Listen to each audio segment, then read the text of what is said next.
High court में इन्होंने नहीं पेश किया है फवाद चौधरी साहब को, और ये लोग इस्लामाबाद लेके आए हैं। फ़ारूक हबीब साहब ने इनको रोकने की कोशिश भी की है, लेकिन इन्होंने गाड़ियां दौड़ाई हैं और ये फवाद चौधरी साहब को बस इस्लामाबाद की जुरिडिक्शन में लाना चाह रहे हैं। अब यहाँ पे वो ला रहे हैं, chief justice high court Lahore ने आईजी साहब इस्लामाबाद और पंजाब को भी बुलाया है अपने पास, लेकिन वहाँ पे इन्होंने कंटेम्प्ट किया है और फवाद साहब को पेश नहीं किया है। अब हम उनका इंतज़ार कर रहे हैं यहाँ पे कि अब वो जैसे ही आते हैं तो अब देखते हैं उनका रिमांड लेते हैं या उनको जुडिशल करते हैं। और मेरी अभी भी honourable chief justice of Pakistan से यही इल्तिजा है कि प्लीज़ इसके ऊपर सो मोटो लें। जब इस्लामाबाद लाहौर हाई कोर्ट ने उनको बुलाया है तो वहाँ पे उनको पेश क्यों नहीं किया गया अब तक? उनको क्यों रखा गया है? उनको इलीगली क्यों इस्लामाबाद लाया जा रहा है? पहले आप लोगों ने उन्हें इलीगली घर से उठाया, अबडक्ट किया, 1 घंटे के बाद आप उनकी एफआईआर मीडिया के ऊपर देते हैं कि जी एफआईआर हो गई है, और उसके बाद वो उनको पकड़ के गायब कर देते हैं 3 घंटे के लिए, और पता ही नहीं कि किस जगह पे उनको छुपाया है, और फिर उनको दहशतगर्दों की तरह उठा के अदालत में पेश कर देते हैं। तो प्लीज़ इसके ऊपर जो भी हमारे मेन इंस्टीट्यूशंस हैं इसके ऊपर सोमोटो लें और प्लीज़ उनको इंसाफ दिलाया जाए। वो मुजरिम नहीं है जिस तरीके से उनको लाया जा रहा है, उनको जिस तरीके से मोटरवे पे लाया जा रहा है, इतनी गाड़ियों में बंद करके लाया जा रहा है। मेरी मीडिया से भी यही रिक्वेस्ट है कि प्लीज़ इसको चलाएं और प्लीज़ रिक्वेस्ट करें चीफ जस्टिस ऑफ पाकिस्तान से कि इसके ऊपर सो मोटो लें इस केस के ऊपर। Thank you. आज सुबह से जो वाक़यात आप देख रहे हैं, कल रात से जो कार्रवाई यहाँ हो रही है, ये उस फसाई हुकूमत का तसलसल है जो हम पिछले कई महीनों से देखते आ रहे हैं। पहले शहबाज गिल, फिर आज़म स्वाति और अब फवाद चौधरी। यानी कि जो भी आज़ाद आवाज़ है, जो जमहूरियत की आवाज़ है, जो हक की आवाज़ है, जो मुल्क की बेहतरी के लिए तनकीद करने का हौसला रखती है, उस आवाज़ को फसाई हथकंडों से दबाने की कोशिश की जा रही है। और जब किसी इदारे के ऊपर बात हो तो कहते हैं कि ये मुल्क के खिलाफ बात होगी। इस मर्तबा इलेक्शन कमीशन ने ये कहा है कि उसकी तौहीन हो गई है। अदालतें जो हैं वो कहती हैं कि मुजरिम को या मुलजिम को पेश किया जाए, वो पेश नहीं होता। और इस वक्त सूरत हाल ये है कि ना किसी कानून का पता चल रहा है, ना किसी आइन का पता चल रहा है, और एक अजीब मारा मारी का और एक नफसा नफसी का एक आलम है। मैं ये कहना चाहूँगा इलेक्शन कमीशन को भी कि जो इदारे होते हैं वो अपने कॉन्डक्ट से अपनी इज्जत कराते हैं, अपनी तकरीम कराते हैं, और अगर इदारे अपना काम ठीक करें तो सब उनकी इज्जत करते हैं। और इदारों के ऊपर अगर कोई मुस्बत तनकीद हो तो उसको ज़ाती तनकीद में नहीं लेना चाहिए।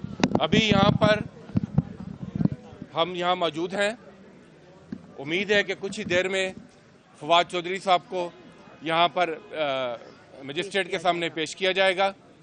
अब हम देखते हैं कि क्या कानून और आइन के मुताबिक मामलात आगे बढ़ते हैं या फिर वही मैं ना मानूं वाली बात होगी। शुक्रिया।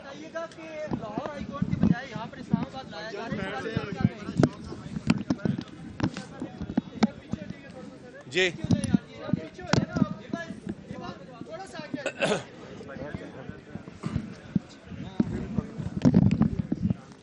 अपना आमिर अपना बात कर तौहीन अदालत है जी, हम कंटेम्प्ट करेंगे लाहौर हाई कोर्ट में, और आई एम श्योर कि अभी भी आईजी साहब को उन्होंने यही कहा है कि फवाद चौधरी साहब को वहाँ पे पेश किया जाए, लेकिन वो लोग ये कह रहे हैं कि जी वो इस्लामाबाद का केस है तो हम वहाँ पेश करेंगे।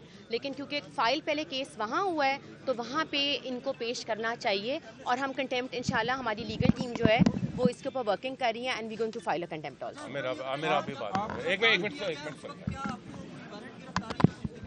نہیں جی، آپ کو ویڈیو دیکھی ہے آپ نے، آئی تھنک میڈیا کے اوپر ریلیز ہو گئی ہے that black and white video, جس میں آپ نے دیکھا ہے ہمارے گھر کے اندر جس طریقے سے وہ گھسے ہیں، اس کو آپ اریسٹ نہیں کہیں گے، کیونکہ نہ تو انہوں نے کوئی وارنٹ دکھایا ہے، نہ انہوں نے کوئی ہمیں میجسٹریٹ کا آرڈر دکھایا ہے سرچ وارنٹ، اور جب کہ گھر کے اندر خواتین موجود ہیں تو آپ لیڈی پولیس کے بغیر آپ گھر کے اندر نہیں انٹر ہو سکتے، اور اس کے بعد آپ ہماری گاڑی کی چابی اٹھا کے پھینک دیتے ہیں کہ ہم آپ کو فالو نہ کریں، اور اس کے بعد آپ کا جو دل چاہے آپ ان کو لے جائیں. ہر چیز ہم نے میڈیا کو پرووائڈ کر دی ہے، جو سٹیٹمنٹس ہیں ہر چیز صبح سے لے کے 5 بجے سے لے کے اب تک ہماری ایک ہی بات ہے کہ ان کو ابڈکٹ کیا گیا ہے، it is not an arrest, کیونکہ ابھی تک ان کی اریسٹ کوسار تھانے میں نہیں ڈالی گئی ہے.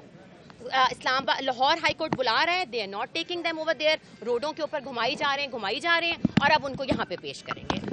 دیکھ لیں، ہم تو یہی کہیں گے جی آئین کے تحت فیصلہ کریں، لیکن اللہ کرے اب آئین کے تحت یہاں پہ فیصلہ ہو یا نہیں ہوتا تو وہ آپ لوگوں کے سامنے ہے. اس سے بڑا ظلم اور زیادتی نہیں ہو سکتی کہ فواد چودھری صاحب کو رات اغوا کیا گیا اور ابھی تک ان کو حبس بیجا میں رکھا ہوا ہے، اور یہ عدالتی فیصلہ جو لاہور ہائی کورٹ کا ہے اس کی بھی نفی ہے کہ لاہور ہائی کورٹ نے یہ فیصلہ کیا کہ آئی جی اسلام آباد اور آئی جی پنجاب فواد چودھری صاحب کو 6 بجے تک عدالت میں پیش کریں.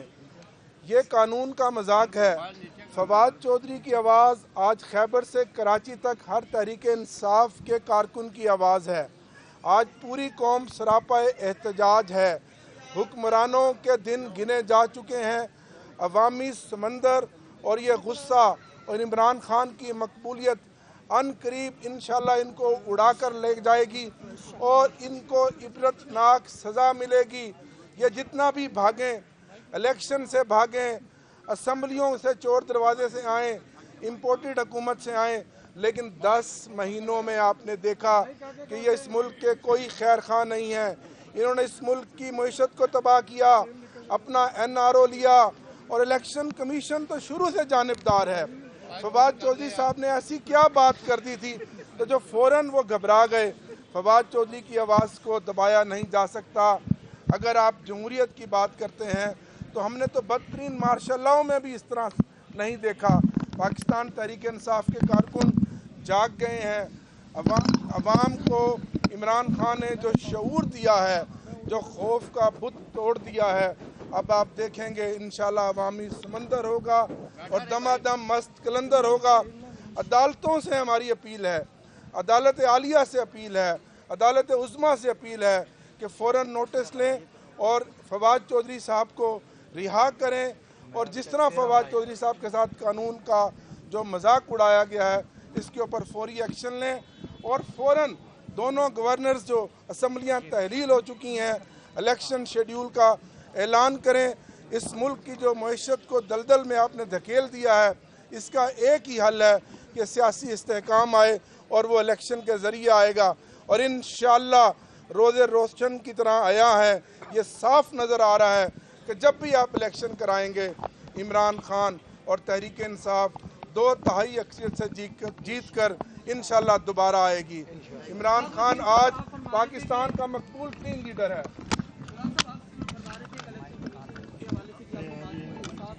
بات آپ کر رہے ہیں، اراکین پارلیمنٹ جو ہے وہ سپریم کورٹ گئے ہیں، وہاں پہ چیف جسٹس سے ملنا چاہ رہے تھے، رجسٹرار نے ملنے سے منع کر دیا. اس حوالے سے بتائیے گا کیا آپ انصاف کے حوالے سے جو وہاں پر گئے تھے آپ کی ملاقات نہیں ہو پائی، ایک اس حوالے سے بتائیے گا. دوسرا آج یہاں پر آپ دوبارہ انصاف کی حصول کے لیے یہاں پر موجود ہیں، کیا کہیں گے انصاف آپ کو مل رہا ہے؟ دیکھیں، یہ تو روز روشن کی طرح عیاں ہے کہ انصاف اس وقت کہاں کھڑا ہے، بلکہ یہ کہنا چاہیے کہاں پڑا ہے، کیونکہ کھڑا تو مجھے نظر نہیں آ رہا.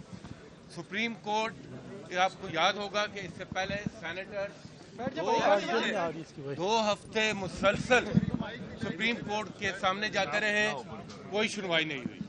ہمارے MNAs سپریم کورٹ گئے، کوئی سنوائی نہیں ہوئی.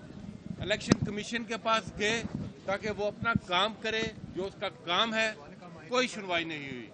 عدالتیں آج آپ دیکھ لیں کہ لاہور ہائی کورٹ کہہ رہی ہے کہ پیش کریں، اور پولیس کی ڈٹائی ہے کہ کچھ پتہ نہیں. تو اس طرح سے ریاستیں نہیں چلتی ہیں. یہ ریاست ہم سب کی ہے. ریاست صرف بلڈنگوں کا نام نہیں، ریاست مکمل ہوتی ہے عوام سے. रियासत मुकम्मल होती है इदारों से, रियासत मुकम्मल होती है इदारों के फाल होने से, और अगर ये चीज़ें ना हो तो सबसे ज़्यादा नुकसान रियासत का होता है। हमें चाहिए कि हम अपना अपना रोल अदा करें, और अगर ये मुल्क है तो हम सब हैं, हुकूमतें आनी जानी हैं। आप देखिए ज़रा पीछे नज़र उठाकर, कौन कहाँ किस तख्त पर था, फिर उसके बाद वो नहीं रहा, और आइंदा कौन उस तख्त पर बैठेगा हमें से किसी को नहीं मालूम, मगर इस मुल्क ने यहीं रहना है। हमें अपने ज़ाती चीज़ों से ऊपर होकर मुल्क के लिए, सिर्फ मुल्क के लिए, अपनी ज़ात के लिए नहीं, मुल्क के लिए जब तक हम अपने इदारों को फाल नहीं करेंगे, इंसाफ और अदल के मुताबिक फैसले नहीं करेंगे, और एक किताब आइन के तरीके से अगर इस रियासत को हम नहीं चलाएंगे तो मामलात बिगड़ेंगे।